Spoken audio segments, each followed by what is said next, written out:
2장 8절에서 11절 말씀을 중심으로 서머나 교회에 보내는 말씀이라는 제목으로 함께 은혜를 나누겠습니다. 소아시아 7교회 중 첫 번째 교회인 에베소 교회는 진리를 추구하다가 첫사랑을 잃어버린 교회였습니다. 우리 주님께서는 그 첫사랑을 회복하라고 말씀하십니다. 오늘은 두 번째로 서머나 교회에 대해서 알아보겠습니다. 칭찬은 고래도 춤을 추게 한다는 말이 있죠. 칭찬, 여러분 가운데 혹시 나는 칭찬만 들으면 몸에 두드러기가 난다 그러신 분 계십니까? 아마 없을 것입니다. 누구나 사람은 칭찬 듣기를 좋아하죠. 참고로 저도 칭찬 듣는 거를 굉장히 좋아합니다. 여러분들이 좀 이렇게 가능하면은 부족한 것을 이렇게 지적하시기보다 그냥 젊은 종이 서투르고 아직은 열심히 하다 보니까 실수도 하고 그런다고 그냥 넘어가 주시고, 가능하면 칭찬과 격려를 많이 해주시면은 제가 목회를 좀 더 잘할 수 있을 것 같습니다. 이렇게 사람에게 우리가 칭찬받는 것도 좋은데 우리가 하나님께 칭찬받는다면 그것은 얼마나 좋겠습니까? 그러니까 우리가 사는 성도의 가장 큰 목적 중에 하나는 우리가 주님 앞에 섰을 때 칭찬을 듣는 것이죠. 잘하였도다 충성된 종아.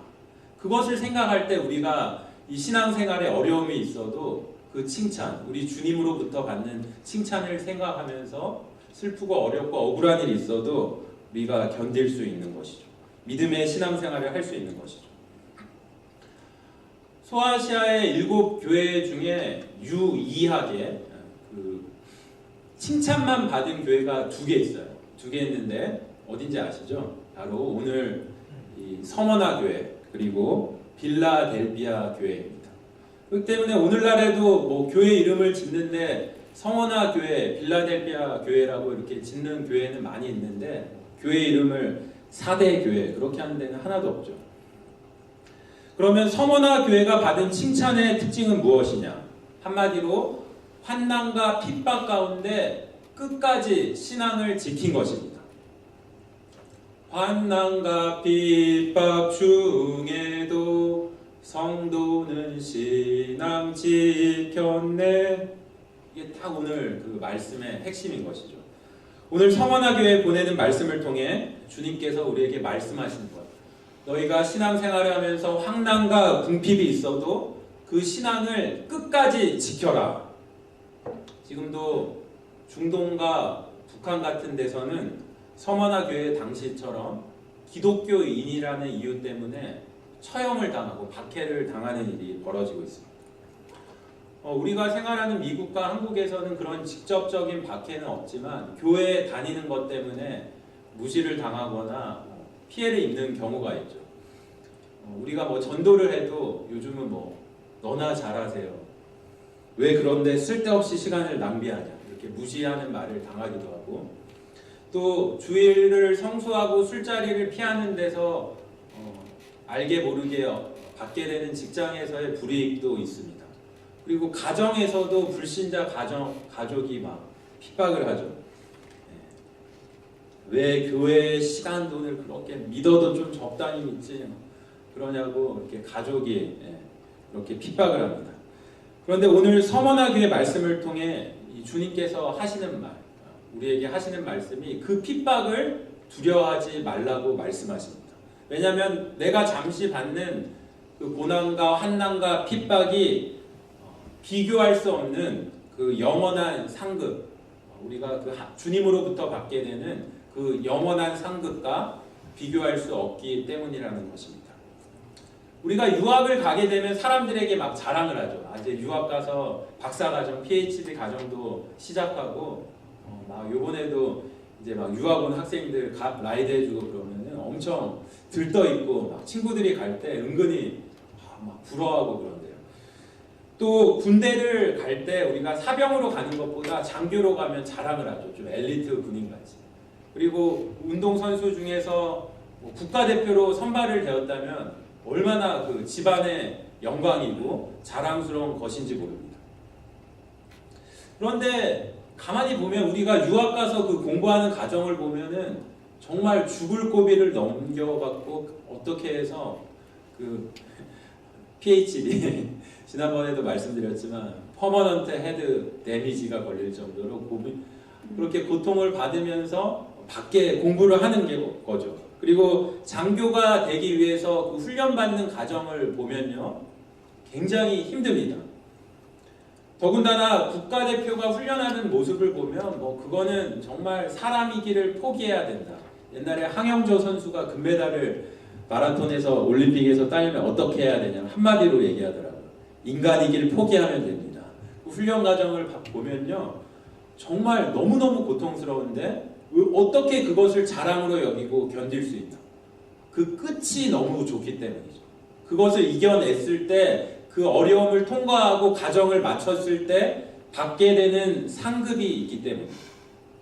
마찬가지로 우리가 성도됨을 자랑하고 영광스럽게 여기는 것이 무엇입니까? 바로 그 끝이 너무나 좋기 때문이죠. 우리가 참 성도의 삶을 살아가면 이 세상에서 얻는 돈이나 직장과 명예와 비교할 수 없는 하늘의 영광이 있기 때문인 것입니다. 하나님께서 오늘 뭐라고 말씀하시냐면, 이렇게 그 성도의 삶을, 신앙을 끝까지, 어려운 가운데서도 끝까지 지킨 자에게 내가 생명의 면류관을 주겠다. 그리고 둘째 사망의 해, 영원한 죽음으로부터 면제, 그 영원한 생명을 얻게 하겠다라고 약속하십니다. 오늘 말씀을 통해서 우리가 얻을 수 있는 영적인 교훈을 한번 함께 나누도록 하겠습니다. 먼저 서머나는 본서에 언급된 소아시아 7도시 중 유일하게 현존하고 있는 도시로서 오늘날에는 이즈미르라고 하는 터키에서 세 번째로 큰 도시입니다. 요한계시록이 쓰여진 당시에도 서머나는 에베소, 버가모와 함께 소아시아 지역에서 매우 번성했던 도시였습니다. 그리고 다른 대도시들처럼 우상 숭배, 특별히 황제 숭배가 성행했던 도시였습니다. 더욱이 당시 서머나에는 초대교회 그리스도인들의 신앙생활에 큰 위협이 되었던 유대인들이 AD 70년에 디아스포라 이후에 예루살렘이 멸망하고 대거 이 서머나 지역으로 이주해 왔습니다. 그래서 서머나 교회는 황제 숭배를 강요하는 로마 정부 세력과 또 그 안에서 이주해온 철저한 율법주의, 유대주의, 유대인들이라는 이 두 세력으로부터 정치, 종교, 사회, 경제적으로 심각한 그런 핍박을 받고 있었습니다. 우리가 생각할 때 기독교인이 박해받는다는 게 잘 와닿지 않는데, 실제로 당시 기독교인들에게 이 서머나에서 기독교인이 생계를 유지하고 살기가 거의 불가능할 정도였어요. 명절 때, 오늘날에도 명절 때 아직 결혼 안 한 젊은 청년, 총각 처녀, 특별히 청년들 이렇게 제일 듣기 싫은 소리가 뭔지 아세요? 3위가 언제 결혼할 거니? 명절을 그래서 피한대요. 이렇게 한국에서는 특별히. 그리고 두 번째는 왜 이렇게 살쪘어? 굉장히 민감하잖아요. 그 말을 하면은 굉장히 부담이 되는데, 더 부담되는 1위, 가장 듣기 싫어하는 말이 언제 취업할래? 언제 취업할래? 언제까지 이렇게 백수로 놀고, 한국에는 정말 백수로 놀고 있는 청년들이 많이 있거든요. 근데 가장 그 곤란한 질문이면서도 가장 많이 하는 질문이 언제 취업할래? 이걸 보면 예나 지금이나 사람들이 가장 민감하게 생각하는 문제가 먹고 사는 문제인 것 같습니다. 그걸 또 가장 중요하게 생각하는 것이죠. 그런데 당시 서머나 교회 성도들은 이 취업과 생계에서 엄청난 불이익을 당했습니다. 나라에서 길드라는 상인 조합을 만들어서 거기에 가입하지 않는 자는 사실상 장사하기를 불가능하게 만들었는데, 그 길드에 가입하는 조건 첫 번째가 로마 황제는 신이다. 이것을 고백해야 하는 것입니다. 근데 당연히 기독교인은 그것을 고백을 안 하고 거부를 하니까 철저하게 핍박을 당하는 것이죠. 한마디로 서머나에서 기독교인으로 사는 것은 불가능한 현실이었습니다. 여러분이 지금 뭐 우리가 나무 얘기처럼 이렇게 뭐 말씀을 나누고 있지만 나에게 이것이 닥친 일이라면 어떻게 했습니까? 당장 내 눈앞에서 자식들이 배고파서 막 어려워하고 그런 걸 보면서도 내가 신앙을 끝까지 지킬 수 있을까? 저는 솔직히 자신이 없습니다. 그러나 서머나 교회는 이러한 조직적 박해에도 불구하고 끝까지 신앙을 지켰습니다. 비록 몸은 가난할지라도 고통스러울지라도 신앙만은 굳게 지킴으로 말미암아 영적 부요함을 누리고 있었습니다. 그리고 이처럼 한난과 궁핍 가운데도 끝까지 신앙을 지킨 서머나 교회는 예수 그리스도의 칭찬만 들은 교회로 기록되었습니다. 그 칭찬의 내용이 9절과 10절인데 먼저 9절 말씀을 한번 다시 나눠보겠습니다. 9절 주님께서 이렇게 서머나 교회에 칭찬하고 있습니다. 내가 내 환난과 궁핍을 알거니와 실상은 내가 부요한 자니라. 자칭 유대인이라는 자들의 비방도 알거니와 실상은 유대인이 아니요 사탄에 해당이라. 지금 주님이 알고 계신다 그래요. 알고 계시는데 뭘 알고 계시냐? 너희의 환난과 궁핍을 알고 있다고 말씀하십니다. 서머나 교회는 신앙을 지킴으로 인해서 사회적, 경제적, 종교적 제재를 받았고 그로 인해서 환난과 궁핍을 받고 있었습니다. 얼마나 그 환난이 핍박이 심했는지 그 모습이 굉장히 궁핍하고 핍박에 피체해 보였죠. 그런데 사실은 이것은 세상적인 안목으로 본 궁핍인 것이죠. 우리 주님이 보시는 시각은 정반대였습니다. 주님이 뭐라고 하시냐면 내 모습이 사실은 내가 부요하니라, 부요한 자니라. Yet you are rich 이렇게 말씀하고 계십니다. 이게 무슨 말입니까? 서머나 교회가 물질적, 육체적으로는 환난과 궁핍 가운데 있지만 영적으로는 부요하다. 실상은 내가 부요하다는 말씀입니다. 이 땅의 은행 계좌에는 내가 돈이 없지만 내가 주님을 붙잡으로써 주님께 충성함으로써 영원한 나라에 쌓아놓은 부가 얼마나 큰지 모른다는 말씀인 것입니다. 이것은 요한계시록 3장에 가면 또 초대교회 7교회 중에 라오디게아 교회가 있는데 라오디게아 교회는 반대예요. 물질적으로는 풍요한데 실상은 내가 영적으로는 굉장히 가난한 그런 교회였죠. 하지만 서머나 교회는 물질적으로, 육적으로는 가난하지만 영적으로는 굉장히 부유한 그런 하나님께 칭찬받는 교회였습니다. 오늘날에도 겉으로 보기에는 부하지만 영적으로는 가난한 교회가 있는 반면 겉으로 보기에는 참 초라해 보이고 뭐 하지만 거기에 정말 믿음의 사람들, 영적으로 부요한 교회가 있는 것입니다.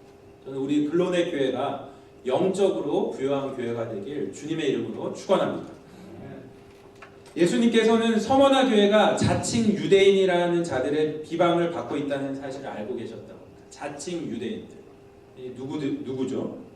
아까 말씀드린 대로 AD 70년경에 그 예루살렘 함락을 기점으로 이주해온 유대인들이 그 서머나 교회에 많이 있었습니다. 이들은 철저하게 혈통주의이기 때문에 자신들이 아브라함의 후손임을 엄청난 프라이드도 있었고 그런 사람들이었지만 그들은 아브라함보다 먼저 존재했었던 참 아브라함의 조상인 하나님의 아들 예수 그리스도를 십자가에 처형시킨 장본인들이었습니다.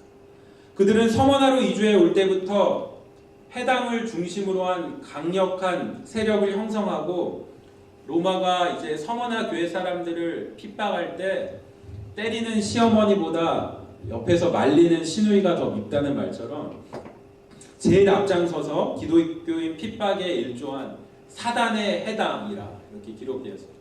그러니까 직접적으로는 로마에서 막 핍박할 때 옆에서 막 부추기고 막 갖다 일러 바치고 저 사람 크리스천이다. 이런 사람들이 더 얄밉죠. 저 사람 데려다가 고문해라 막 일러 바치고 그리고 비방을 했다고 돼 있죠.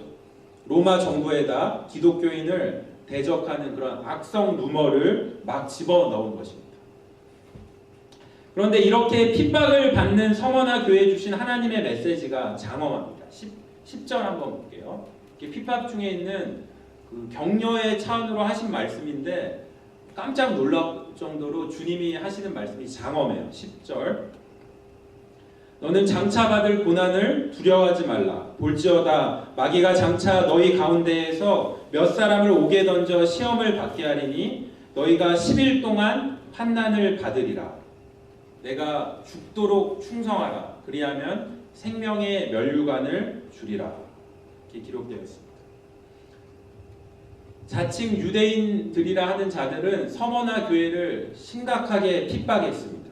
그런데 앞으로 현재 핍박을 넘어서는 여태까지 그렇게 강했는데 앞으로는 더 심한 핍박이 닥칠 것이다.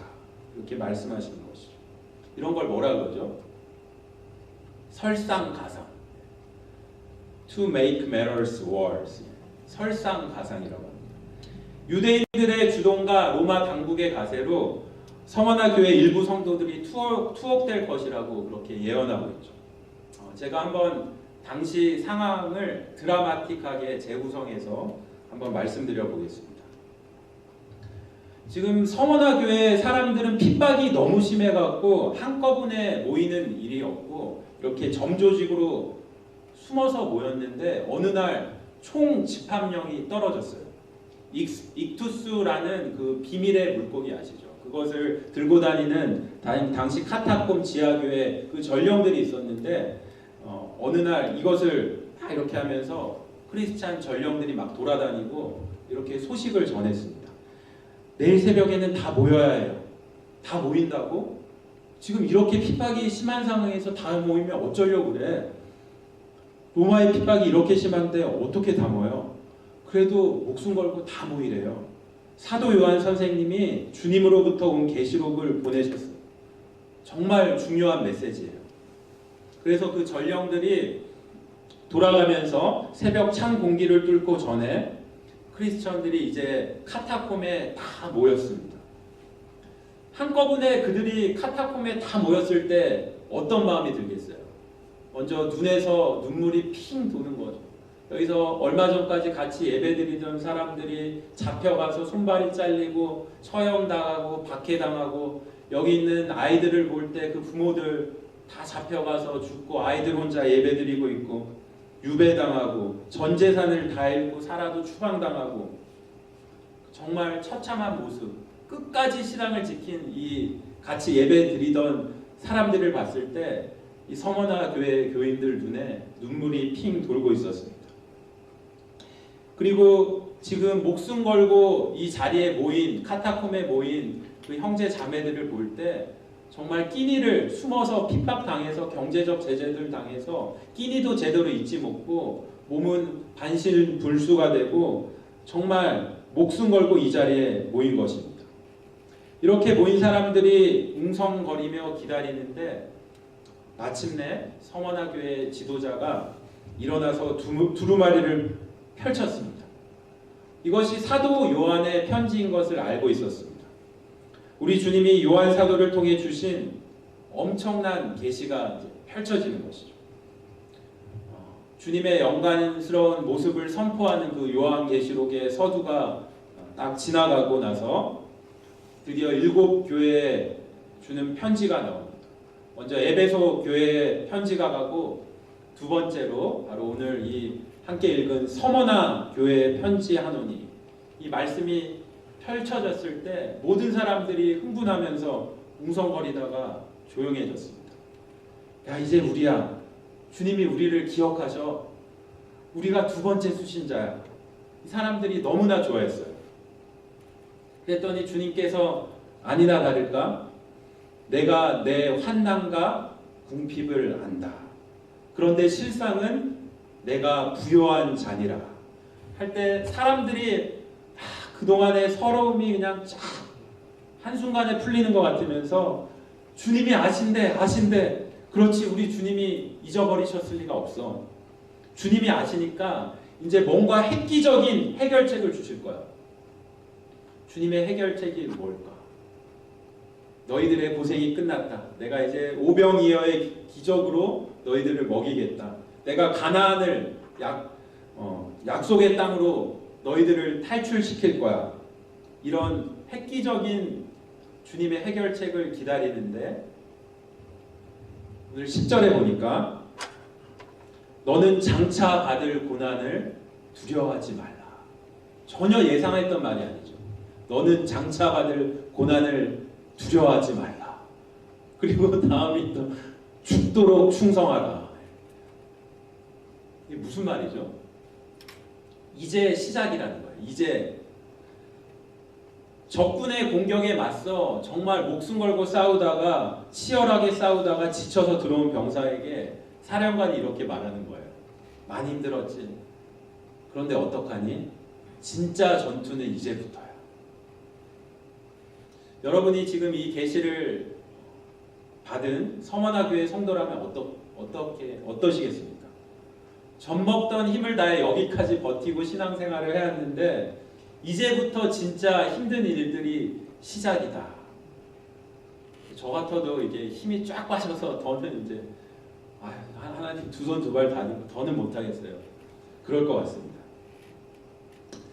영적 전쟁의 맥락에서 이 서머나 교회는 마귀가 가장 두려워하는 영적 요충지였습니다. 그래서 이 작은 교회 하나가 버티는 게 굉장히 중요한 것이죠. 제가 월요일에는 가능하면은 독서를 하거나 산책을 하거나 이렇게 좋은 분들과 만나서 식사를 하거나 영화를 보면서 하루는 꼭 안식을 하려고 하는데 목회자니까 월요일 날 주로 안식을 하는데 사실은 작년 가을에 여기서 저 혼자 있으면서 월요일 날 페어팩스에 운전하고 가서 한국 개봉 영화 안시성이라는 영화를 보고 왔는데 참 나름대로 너무 감동적이고 또 오늘 말씀과 어떻게 연관시키니까 너무 딱 맞는 것 같아요. 그래서 잠깐 나누겠는데요.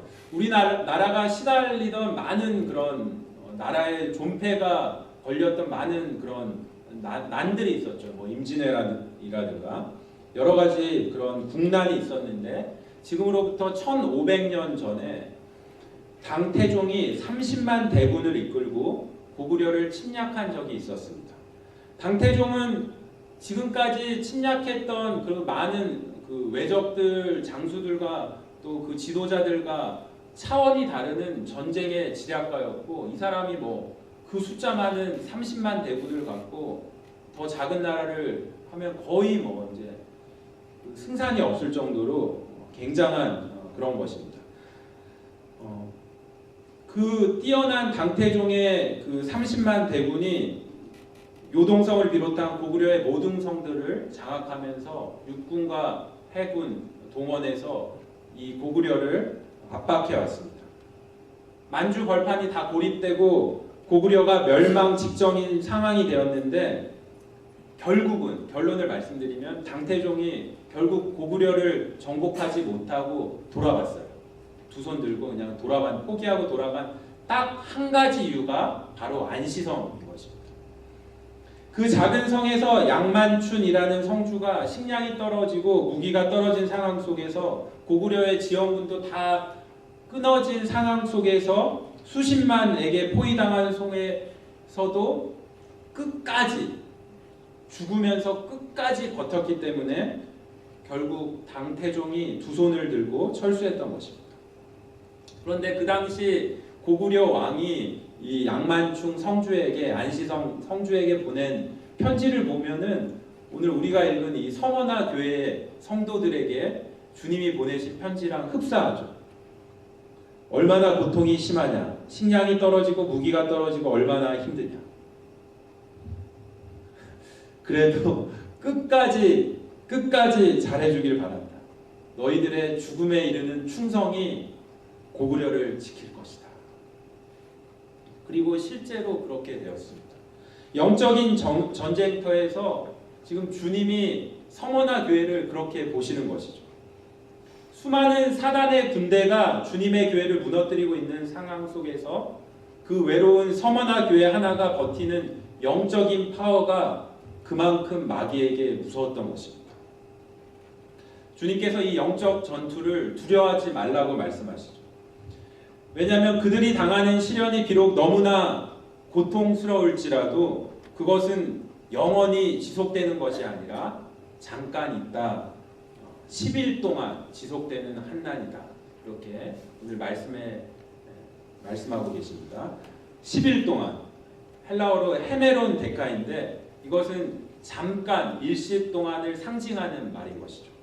주님께서 우리에게 시련을 주시는데 환난을 주시는데 궁핍을 당하게 허락하시는데 우리가 당하는 시련의 그 수위를 레벨을 조절시켜 주시는 것이죠. 그래서 고린도전서 10장 13절에도 우리가 잘 아는 말씀이죠. 뭐라고 되어 있죠? 사람이 감당할 시험 밖에는 너희가 당한 것이 없나니 오직 하나님은 미쁘사 너희가 시험 당함을 허락하지 아니하시고 시험 당할 즈음에 또한 피할 길을 내사 너희로 능히 감당하게 하시느니라. 한마디로 시험이 라이트급인 사람에게 헤비급 시험을 주지 않으신다는 거예요.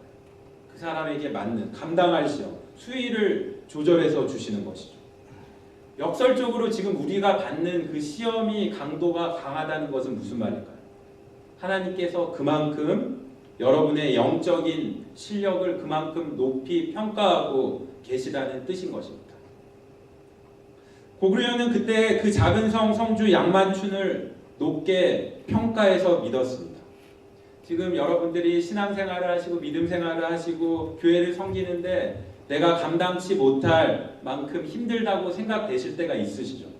하나님께서 여러분을 높이 평가해서 그만한 시련도 맡기시고 짐도 맡기시고 또 교회를 섬기게 하시는 그러한 믿음으로 주님께 나아가시길 주님의 이름으로 축원합니다.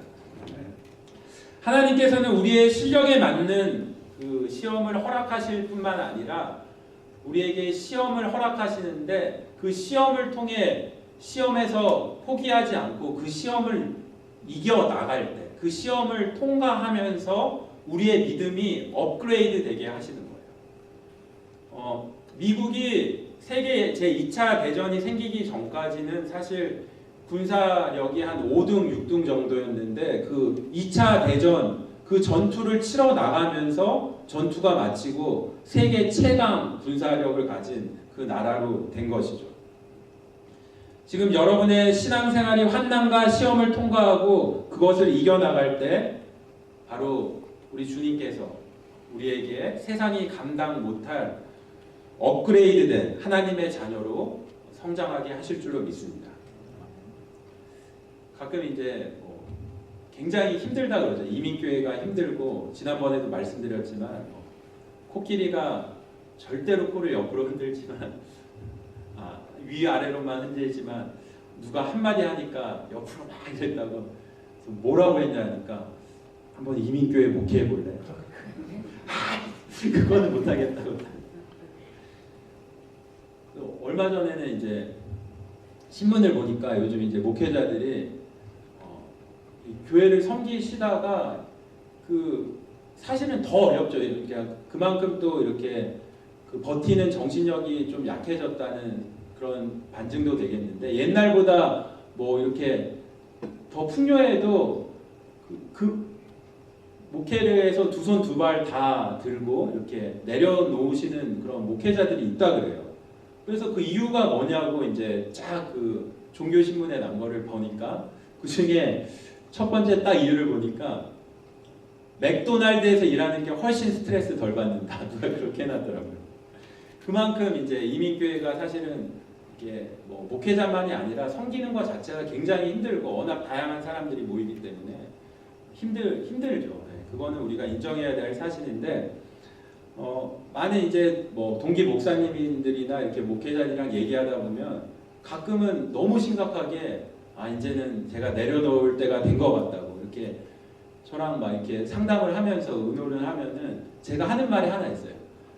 목사님 이것만 버텨보라고. 이것만 버티고 이 순간만 한번 넘겨보자. 한 번만 더 기도하고 우리가 이걸 넘기자고. 우리가 이겨내자고. 제가 그렇게 얘기합니다. 새벽 예배 또 말씀드렸지만 잠깐 나눴지만 우리가 생활을 하면은 영적인 근육이 그렇게 형성돼 가는 거예요. 영적인 근육. 제가 사실은 한국에서 그런 부사역자 생활을 할 때 그 교회 앞에 운동하는 데서 1년을 이렇게 끊고 열심히 했어요. 그래서 지금은 전혀 믿어지시지 않겠지만 나름대로 이렇게 근육질도 있고 허리도 날씬하게, 결혼 전까지 허리가 28이었습니다. 아무도 믿으시는 않는, 굉장히 몸도 이렇게 운동도 러닝머신도 하루도 빠지지 않고 하고, 거기 또 가면은 우리 유경희 자매님도 이렇게 좀 그런 일을 하시지만 퍼스널 트레이너가 있죠. 그래서 와서 이제 막 남자들도 이게 하면은 은근히 막 경쟁도 하고, 이게 하루하루 몸이 좋아지는 걸 보면 이게 막 거의 너무 재밌잖아요. 해서 이제 청년 때 열심히 했죠. 열심히 하는데 꼭 하시는 말씀이 있어요. 퍼스널 트레이너가 이거를 정말 힘들어서 이제 더는 못하겠다. 이게 더 하면은 정말 막 그 몸이 찢어질 것 같고 죽을 것 같고 힘들어서 못하겠다 할 때 꼭 하는 말이 있어요. 한 번 더, 원몰, 한 번 더. 여기서부터 근육이 자라기, 육적인 근육이 자라기 시작한대요.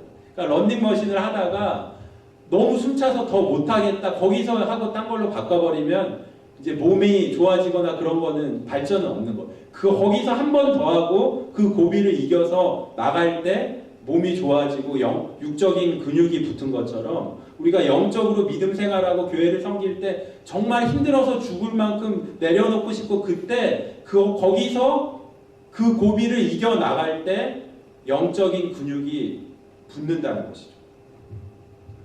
우리 주님께서 10절 후반에 이렇게 말씀하고 있습니다.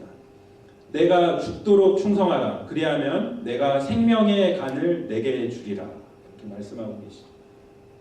그 상급을 바라보는 거예요. 우리가 믿음의 눈으로 지금 힘들고 내가 왜 이런 고통을 받나, 신앙을 믿어서 그런 이성적인 생각이 들 수 있지만 그 주님의 주님의 칭찬을 믿음의 눈으로, 그것이 믿음인 것이죠. 생명의 면류관을 주리라. 이렇게 약속하고 계십니다. 그래서 면류관으로 쓰인 헬라어는 그 당시 서머나에 있던 올림픽 경기장에서 가장 치열한, 거의 죽을 만큼 치열한 경기에서 거기서 챔피언이 된 우승자에게 주는 면류관을 말하는 거예요. 값으로 따지면 그냥 월계수 2% 이렇게 한 별 가치가 없지만 그 면류관을 쓴 자에게는 그 상징하는 것은 정말 전 도시의 영웅인 것이죠. 그 면류관을 가진 자는 모든 도시 사람들의 존경과 사랑을 받으며 평생을 그 도시에서 영웅으로 살아가는 것입니다. 2002년 때 월드컵 4강 신화의 주인공 거스 히든크 감독이 정말 그 명예 시민권을 받고 전 한국 사람의 그 박수와 영광을 받으면서 영웅 대접을 받으면서 그때가 생각이 나는데, 너희가 천국에서 그런 대접을 받을 것이다. 믿음의 그 어려운 한난을 이겨내고 끝까지 완주한 자에게 내가 생명의 면류관을 줄 것이다. 이렇게 말씀하고 있는 것입니다.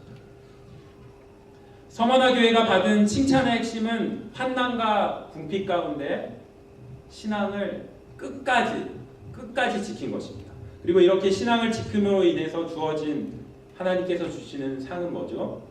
생명의 면류관과 둘째 사망의 해를 받지 아니하리라. 영원한 생명을 주시겠다는 말씀인 것입니다. 서머나 교회의 감독이요 사도 요한의 직계 제자였던 폴리캅이라는 사람이 있습니다.